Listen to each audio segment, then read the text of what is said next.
इकाई 4 रविदास का काव्य। प्रश्न नंबर 1, रविदास के जीवन पर प्रकाश डालिए। उत्तर, मध्यकाल के अन्य कवियों की तरह रविदास के जन्म और मृत्यु का वर्ष या तिथि की कोई प्रमाणिक जानकारी नहीं है। उनका जन्म स्थान कहाँ है, उनके माता पिता कौन हैं, इस बारे में अलग अलग विद्वानों के विचार अलग अलग हैं। लेकिन सभी विद्वानों का मानना है कि रविदास का एक भक्त कवि थे और उनकी जाति चमार थी। खुद रविदास ने इस बात को अपनी कविताओं में स्वीकार किया है। उनके जन्म स्थान के बारे में कुछ विद्वानों का मानना है कि उनका जन्म राजस्थान या गुजरात में हुआ। कुछ अन्य विद्वान उनका जन्म मांडवगढ़ या मंडावर में मानते हैं, जबकि अधिकतर विद्वान उनका जन्म काशी में मानते हैं, जबकि अधिकतर विद्वान उनका मृत्यु स्थान चित्तौड़ को मानते हैं। रविदास ने एक लंबा जीवन जिया। वे धन्ना, भगत, मीरा और कबीरदास के समय में भी थे। अधिकतर विद्वान उनकी आयु 130 वर्ष मानते हैं, जबकि कुछ विद्वानों का मत है कि उन्होंने 150 यानी 150 वर्ष का जीवन बिताया। अधिकतर विद्वानों का मत है कि उनके पिता का नाम मानदास था, जबकि रामायण के अनुसार उनके पिता का नाम राहु था। उनकी माता का नाम घुर बनिया बताया जाता है।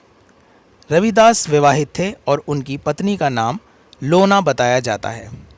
उनकी संतानों के बारे में भी कोई प्रमाण नहीं है, लेकिन कुछ विद्वानों की खोज के अनुसार उनके पुत्र का नाम विजय था। अधिकतर विद्वानों के अनुसार रविदास एक प्रतिभाशाली और प्रभावशाली व्यक्ति थे। रविदास की जाति चमार थी। चमार चमड़े का काम किया करते थे। वे मरे हुए जानवरों की खाल से जूते बनाने का काम करते थे।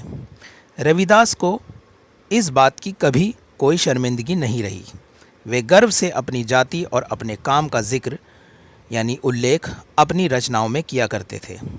उन्हें मोह माया का कभी कोई लोभ न था। एक जनश्रुति के अनुसार उन्होंने भगवान का भेंट किया हुआ पारस पत्थर भी अपनी झोपड़ी के छप्पर पर डाल दिया था। पारस वे पत्थर है जिसे लोहे पर छुआ देने से वह सोना बन जाता है। वे अपना ज़्यादातर समय साधुओं की संगत में बिताते थे, जिससे नाराज़ होकर उनके पिता ने उनका विवाह कर दिया था। इसके अलावा रविदास ने लंबी यात्राएं की, देश विदेश के संतों, विचारकों और विद्वानों से ज्ञान चर्चा की। अनेक लोग उनके शिष्य बने।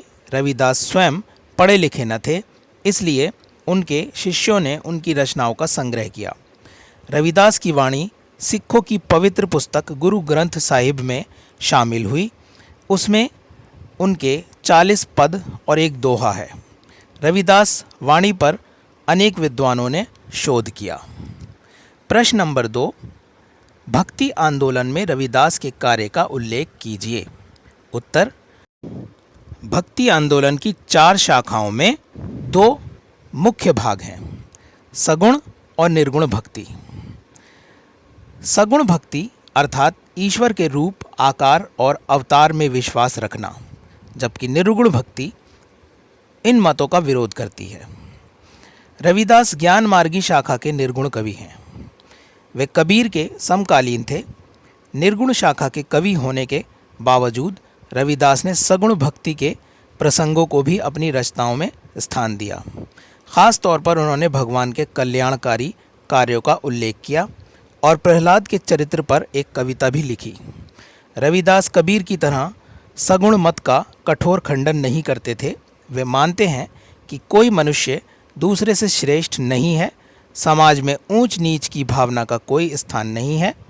सभी मनुष्य एक ईश्वर की संतान हैं और इसीलिए सब समान हैं, अर्थात वर्णाश्रम व्यवस्था गलत है। प्रश्न नंबर 3, रविदास की भक्ति भावना का उल्लेख कीजिए। उत्तर, भक्ति काल के सभी कवि, चाहे वे सगुण हों या निर्गुण, ईश्वर की भक्ति में विश्वास रखते थे। ईश्वर के रूप के बारे में चाहे मतभेद हो, लेकिन सब एक बात को मानते थे कि ईश्वर एक है और उसी ने इस संसार की रचना की है। रविदास की रचनाओं में उनकी भक्ति का जो स्वरूप सामने आता है, उसके अनुसार ईश्वर और भक्त का रिश्ता अटूट है। ये न केवल अटूट है बल्कि संसार में सबसे सुंदर है। जीवन और प्रकृति के विभिन्न उदाहरण देकर वे अपनी बात को साबित भी करते हैं। वे कहते हैं कि ईश्वर चंदन और भक्त पानी के समान है। चंदन को पानी के संपर्क में लाने पर पानी में चंदन की खुशबू बस जाती है। वे कहते हैं कि जब तक मनुष्य में अहंकार का भाव बहता है, ईश्वर उससे दूर रहते हैं, लेकिन जब ये भाव मन से दूर होने लगता है तो ईश्वर उसके पास आने लगते हैं। राम का स्वरूप। रविदास के अनुसार राम निर्गुण एवं निराकार हैं। उनका स्मरण करते रहना चाहिए और ऐसा केवल राम का नाम जपने से ही किया जा सकता है। रविदास राम की भक्ति के गीत गाते हैं। कबीर जिस राम के स्वरूप के लिए गहन चिंतन करते हैं, रविदास उसे सहज और सरल ढंग से प्रस्तुत करते हैं। मानव शरीर। सभी निर्गुण कवि मानव शरीर को नश्वर बताते हैं। उनके अनुसार ये शरीर एक दिन नष्ट हो जाना है। इस पर अहंकार या घमंड नहीं करना चाहिए। जो मनुष्य अहंकार करता है वे दूसरों के प्रति नम्र नहीं रह सकता है और नम्रता के बिना भगवान के प्रति समर्पण नहीं किया जा सकता है। रविदास का मानना है कि मानव शरीर सूखी घास की तरह है। ये घास की तरह एक दिन जल जाएगा और मिट्टी में मिल जाएगा। मृत्यु के बाद सभी सगे संबंधी साथ छोड़ देंगे और इस शरीर का कोई महत्व नहीं रह जाएगा। भक्ति का उद्देश्य। कई बार ये प्रश्न उठता है, भक्त आखिर भक्ति क्यों करता है? रविदास इस पर कहते हैं, जन्म मरण के बंधन से मुक्ति प्राप्त करने के लिए भक्ति की जाती है।